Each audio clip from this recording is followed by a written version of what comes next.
إن الحمد لله تعالى نحمده ونستعين به ونستغفره ونعوذ بالله من شرور أنفسنا وسيئات أعمالنا وفتن زماننا، وأشهد أن لا إله إلا الله وحده لا شريك له، وأشهد أن محمدًا عبده ورسوله. يا أيها الذين آمنوا اتقوا الله حق تقاته ولا تموتن إلا وأنتم مسلمون. يا أيها الناس اتقوا ربكم الذي خلقكم من نفس واحدة وخلق منها زوجها وبث منهما رجالاً كثيراً ونساءً، واتقوا الله الذي تساءلون به والأرحام إن الله كان عليكم رقيباً.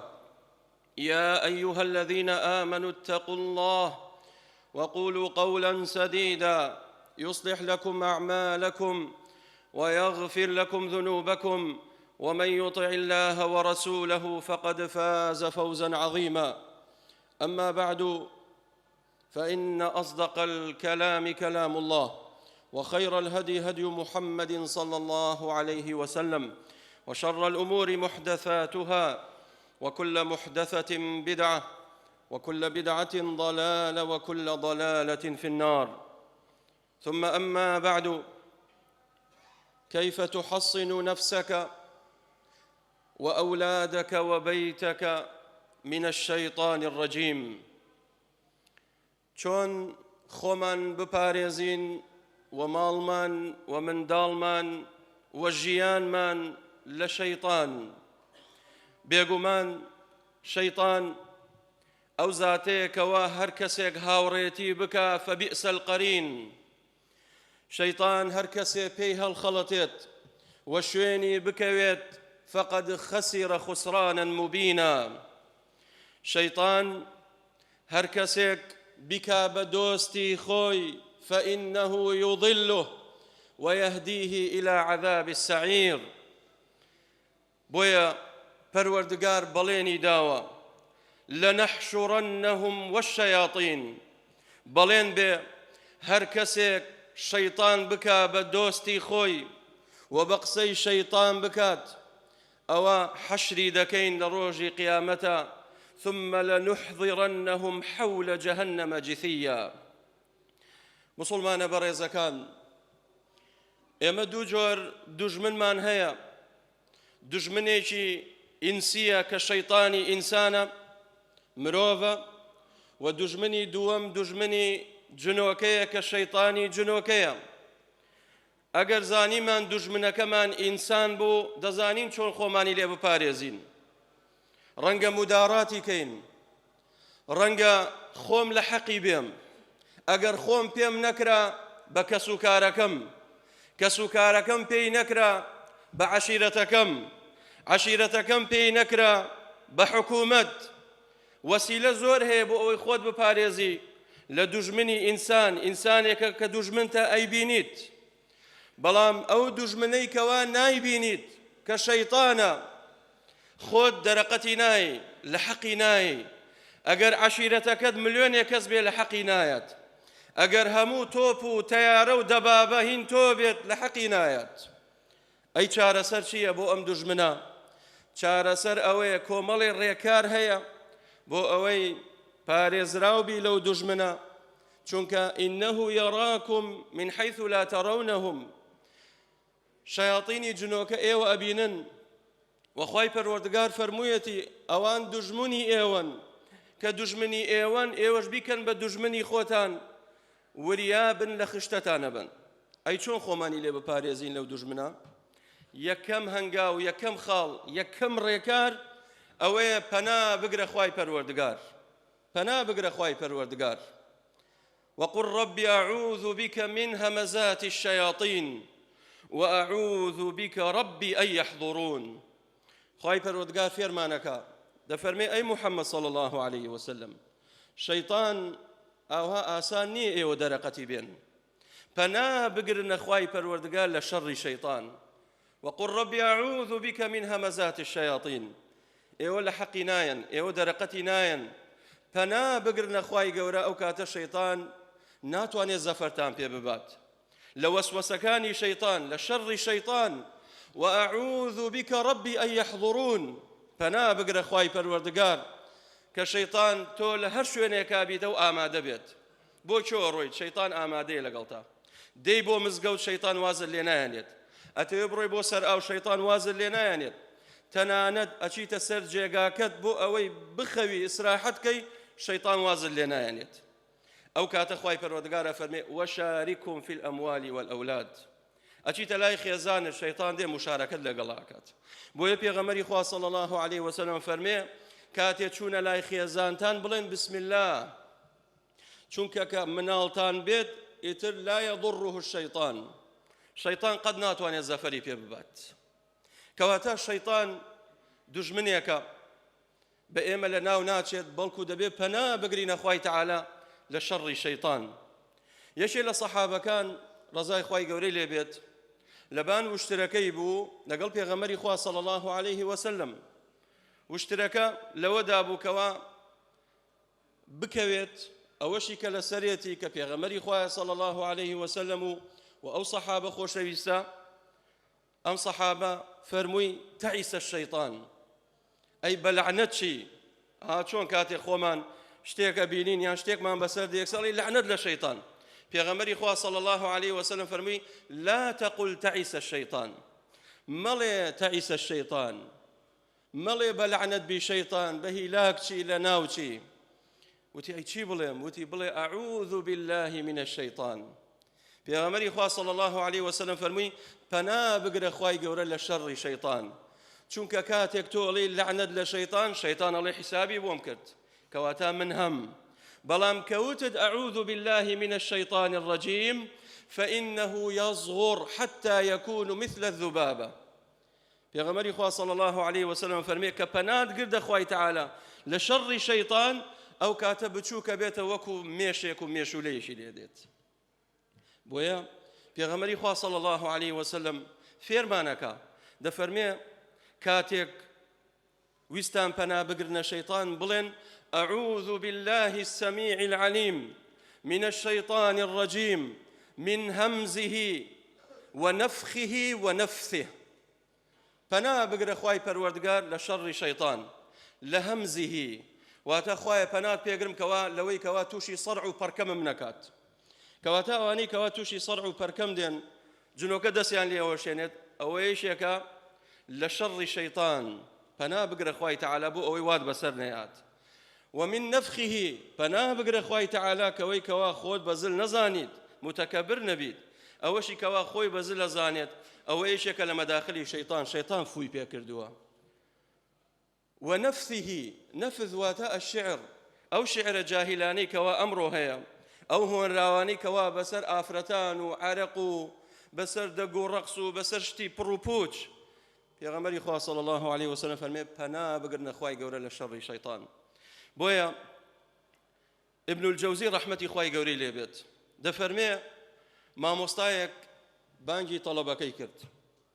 پێی فەرموو ئەگەر شەیطان ویستی زەفەرت پێ ببات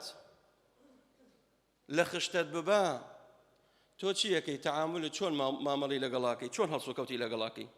فەرمووی لەگەڵیا شەڕەکەم تێئەکۆشم بەرامبەریەوە وەستمەوە فەرمووی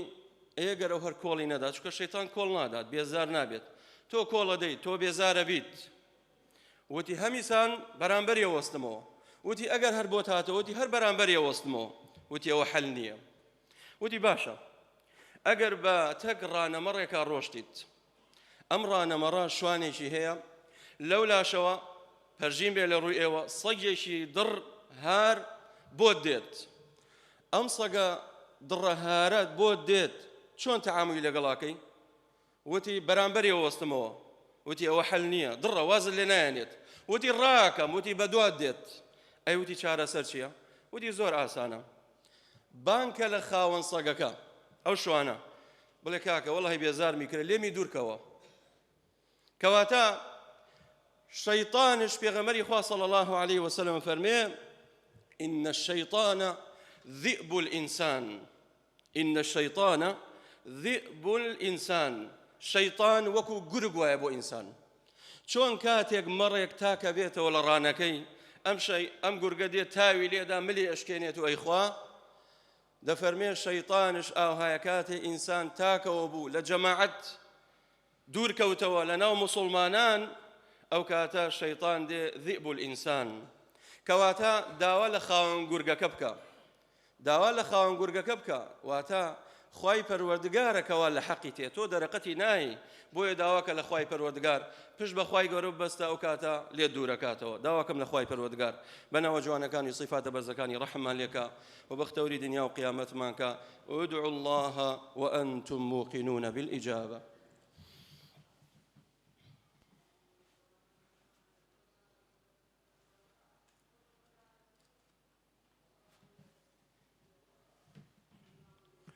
الحمد لله والصلاة والسلام على رسول الله. پارێزەری دووەم وحسنی دووەم بۆ ئەوەی پارێزراو بین لە شەیطان تەوحیدی خوای پەروەردگارە ئەوەیە کە ئێمە خوای گەورە بە تاک و تەنها بپەرستین و لە شرک دوورکەوینەوە دە شرک دوورکەوینەوە خوای پەروەردگارە فەرمێ إذا قرأت القرآن فاستعذ بالله من الشيطان الرجيم كاتك چويتە سەر قورئانەکەت بەر لەوەی قورئان بخوێنیتەوە بڵێ أعوذ بالله من الشيطان الرجيم خوایە پەنات پێ ئەگرم لە شەڕی شەیطان چونکە لە کاتی قورئان خوێندنشا شەیطان لێت ناگەڕێت تووشی وەسوەسە دەکات غافڵ دەکات لە قورئان بۆ ئەوەی لی تێنەگەی بۆ ئەوەی ئەجری گەورەت دەست نەکەوێت بڵێ أعوذ بالله من الشيطان الرجيم إنه ليس له سلطان على الذين آمنوا وعلى ربهم يتوكلون خوای پەروەردگارە فەرمێ شەیطان دەرەقەتی ئەو کەسانە نایەکەوە موحد الذين آمنوا أي الذين وحدوا الله شەیطان ناتوانێت زاڵ بێت بەسەر ئەو مسلمانانی کەوا موحد و باوەڕدارن وعلى ربهم يتوكلون كوا پشت بەخوای گەورە ئەبەستن إنما سلطانه على الذين يتولونه وهم مشركون لسورة النحل شەیطان دەرەقەتی ئەو کەسانە دێت زاڵە بێ بەسەر ئەو کەسانە ئەوانەی کەوا شەیطان ئەکەن بە دۆستی خۆیان و بە قسەی شەیطان ئەکەن ويتولونه وهم مشركون و ئەوانەشی کەوا هاوبەش بۆ خوای گەورە بڕیارەدەن کەواتە شەیطان لەگەڵ ئەوانەیە هەر کەسێ تەوحیدی خوای گەورەی هەبێت هاوار بۆ خوا ببات داوا لە خوا بکات هانا و هاواری بەس بۆ خوا بێت عیبادەتی خوای تەعالا بکات چەندێ تەوحیدەکەت تحقیقکەی ئەوەندە شەیطان لێت دوورە پێغەمبەری خوا صلی الله عليه وسلم فەرمێ دەفەرمێ من أصبح يعني من قال حين يصبح هر کەسێک بەیانی لێ بۆوە حين يصبح 100 مرة صجار بڵێ لا إله إلا الله وحده لا شريك له له الملك وله الحمد وهو على كل شيء قدير أما ذكري توحيدا لا إله إلا الله وحده لا شريك له هیچ کەسێک شایستەی پەرستن نییە ئیلاهی حەق نییە ئیلا ئەڵڵاه نەبێ ئەو خوایی کەوا ئەو زاتەی کەوا شەریکی نییە تاک و تەنهایە له الملك وله الحمد هەموو ملک و دەسەڵات هین خوایە حەمد و ستایش مستحقی خوای تەعالایە خوای پەروەردگار باڵا دەستە توانای هەیە بەسەر هەموو شتێکە هەر کەسێ ڕۆژانە ئەم ذکرە بکە لا إله إلا الله وحده لا شريك له له الملك وله الحمد وهو على كل شيء قدير صجار زۆر ئاسانە بەدە دەقە تەواوی ئەکەیت بەدە دەقە تەواوە بێت بەڵام ئەوە ئێمەین کە تەمەڵی ناتوانین صجار بڵین لا إله إلا الله بێتە سەر زمانمان ئێکەوتمان چیمان بۆ هەیە ئەی رب العالمین فەرمووی كتبت له 100 حسنة أو 100 حسنة و چاکەی بۆ نووسرێت ومحيت عنه 100 سيئة أو 100 خراپەی بۆ دەسڕێتەوە الله أكبر أو جا دەفەرمێ وەکو ئەوە وایە دە کۆیلەی ڕزگار کرد بێت دە عەبد دە بەندە دە کۆیلەت ڕزگار کرد بێت وفەرمووی وكانت له حرزا من الشيطان من يومه ذلك حتى يمسي وهر كسيك أم ذكر بك صجار لا إله إلا الله وحده لا شريك له له الملك وله الحمد وهو على كل شيء قدير بوي دوباريك بوي لبريكا هر كسي صجار لبيانيان أم ذكر بك أبيتا باريزر بوي لشيطان أبيتا قلغانك إتر الشيطان درقتي نايا لين يزق نابيتوا رزقار تبي للشيطان حتى يمسي هتاكو إوارد بسراديت أما فضل كلمة توحيد براكانم خوابتنها برستي كواتا هر كسيك خوابتنها ببرستي لقل خوابي خواي قورا لقليتي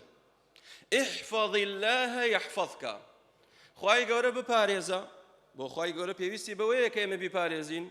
أي خوي رب العالمين نيا با ما بستي أويه كوا سنوركاني خواي قورا بباريزا دينكي خواي قورا بباريزا سنتي بيغمري خوا صلى الله عليه وسلم بباريزا يحفظك خواي قورش أتباريزت كتوحيدي خواي قورت تيدابو خواي قورش لبرانبرا أتباريزت بويا هر كسيك موحد بي بو خوا داوا لخوا بكات وبشت بس بخوا ببستي وعلى ربهم يتوكلون أو أنا الشيطان لأن يزقنا بيتوا بويا خلالك ليري براكانم كأي مكاتك غافل بين لخوا دور كوينه والأخوة توحيد ما النبيت أو كات الشيطان ليدني زكا أو كاتتو خواي پروردگار تسليمي شيطان تكات تسليمي نفسها وأرزوكي خوتكات إيه كتسليمي نفسي خوت كرد بتنها درقتي شيطان ناي يتربوية أوهم مشاكل وكيشة وبلياني كوا إستا لكم الجاي إيه مرودات ليرة وصار هلادات كابرا تلفونك والله ما وصاد المزور صغلته حزكم انتحاركم حزكم لسر زوي نمينم حزكم لجيانا كوتايم بيبيت أو جا برسياري ليكي أري فلانا كستو نيوجكي نا والله بخوان أتوانم نيوشكم إتو أو بيوندي وصيليك لبين خوتو خواي پروردگار كنيوجا بشراندوتا أتي خواي پروردگار بتباريزت احفظ الله يحفظك كوا نيوجا كانت كوا طاعتت كوا توحيدت كوا عبادتت كوا مزقوتت كوا جمعت كوا أخلاقت كوا روشتت هيچي نية أيوة خواي قورش بختوريكا أيوة كامرانيكا أيوة جيانشي خوش بريت سر جيان خوشي لطاعة عبادتها جيان خوشي لطاعة عبادتها والله نقل معصية تاوانا بويل النتيجة أم بياوا هر هز بفراغيكا ناچار پنا أبات بر خو كشتن ناچار پرا أبات بر انتحار كردن أچه مخدرات أخوا أچه خوي سر خوشك بس بوي خوشي بيت أدلي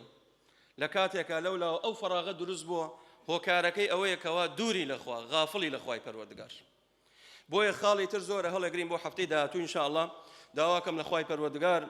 بنا وجوانا كان وصفات بزكان يا ربي خوايا رحمة لك يا ربي خوايا بختور مانكي يا ربي خوايا ليتبارين وبنا وجوانا كانت وصفات بزكانت لشر الشيطان رجم كراوب ما بارز يا رب العالمين خومان مالمان منالمان يا رب العالمين كوملغا كمان يا رب العالمين شن خوش كان داوي دعاء خيرك يا ربي خوايا شفايا دي يا ربي خوايا شفايا دي يا ربي خوايا آزاركان ينكم كيتو يا رب العالمين يا ربي خدايا ليتبارين وبنا وجوانا كانت وصفات بزكانت لقناها كان من خوش بي لقناه دايكو باو كان من خوش بي بيرا كان من آخر خيرك يا رب العالمين قنجة كان من هداية دي يا ربي خوايا طلب كان من سركوتوبكي يا ربي خوايا طلب كان من سركوتوبكي بو أي درجي باش بأنه آمين آمين والحمد لله رب العالمين قوموا إلى صلاتكم